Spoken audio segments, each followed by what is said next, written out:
다음 소식입니다. 인하대가 결국 교육부의 일반 재정 지원 대학에서 최종 탈락했습니다. 취재 기자와 자세한 이야기 나눠보겠습니다. 네, 이재필 기자, 오늘 교육부가 2021년 대학 기본 역량 진단 최종 결과를 발표했습니다. 그런데 인하대가 결국 최종 지원 대상에 들지 못했어요. 네, 맞습니다. 교육부가 지난 8월 17일 2021년 대학 기본 역량 진단 가결과를 발표했죠. 여기서 낙제점을 받은 인하대는 결국 일반 재정 지원 대상에서 탈락했는데요.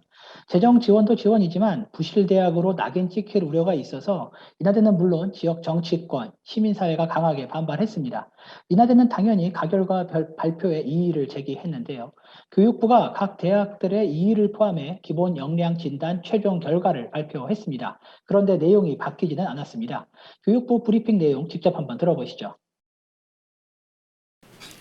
대학진단관리위원회는 이 신청 처리 소위원회 검토 내용을 토대로 각 대학들이 제기한 이 신청에 대하여 전부 기각 결정을 하였으며 이는 대학구조개혁위원회 심의를 통해 최종 확정되었습니다. 이에 따라 2021년 진단 최종 결과는 지난 8월 17일 발표한 가결과와 동일함을 말씀드립니다. 네, 저희가 교육부의 브리핑 내용을 잠깐 들어보긴 했습니다만 인하대를 포함해서 지금 지역사회도 교육부의 이 평가가 공정하지 못했다라는 주장을 내놓고 있습니다. 교육부의 해명도 있었을 것 같은데요. 네, 맞습니다. 인하대는 지금껏 에이스 플러스 등 교육부의 여타 다른 평가에서 전국 상위권을 웃도는 점수를 받아왔는데 이번 진단에서 낙제점을 받았다는 게 말이 되냐? 이건 평가 방식이 잘못됐다라고 이렇게 주장해 왔습니다. 교육부는 평가 지표는 2년 전에 발표를 했고 이 지표에 따라 학교가 3년간 어떤 노력을 했는지 평가하는 형식이었다고 말문을 열었는데요. 그리고 학생들을 위한 교육과 지원을 얼마나 충실히 하고 있는지 평가하는 것이 이번 진단의 핵심이었다. 그런데 이번에 탈락한 학교들은 이 부분에서 전체 평균보다 떨어졌다고 밝혔습니다. 그러면서 이제 이번 진단에 참여한 대학들의 모든 세부 지표별 점수와 평균 점수를 공개하고 대학별 진단 분석 자료도 학교 측에 전달할 예정이라고 덧붙였습니다.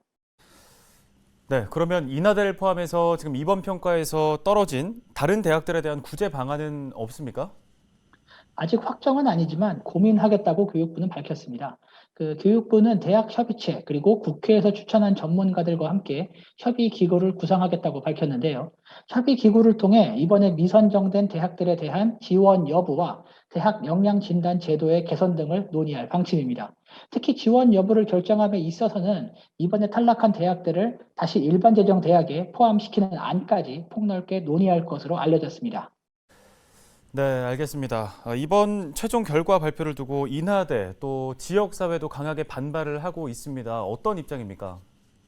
네, 당연히 이날에는 반발했습니다. 이날에는 교육부의 발표 이후 곧바로 공식 입장을 냈는데요.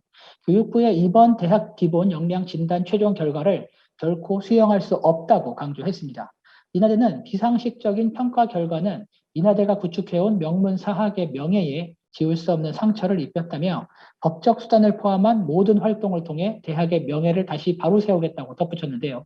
박찬대 국회의원도 교육부의 이번 결과 발표에 대해서 매우 유감이라고 입장을 냈습니다. 그는 이번 진단평가의 타당성과 신뢰성에 대한 의문이 끊임없이 제기되고 있다면서도 교육부가 미선정 대학에 대한 제도전 여지를 남긴 점은 일부 진전된 결정으로 보인다고 평가했습니다. 배준영 국민의힘 인천시당 위원장도 입장문을 통해 인천 시민은 물론 인하대 재학생, 인하대 총동문회 등과 함께 가능한 모든 수단을 동원해 강력히 대응하겠다고 밝혔습니다. 네, 협의기구 구성 이후에 또 어떤 추가 조치가 있을지 지켜봐야 될 것 같습니다. 지금까지 보도국 이재필 기자였습니다.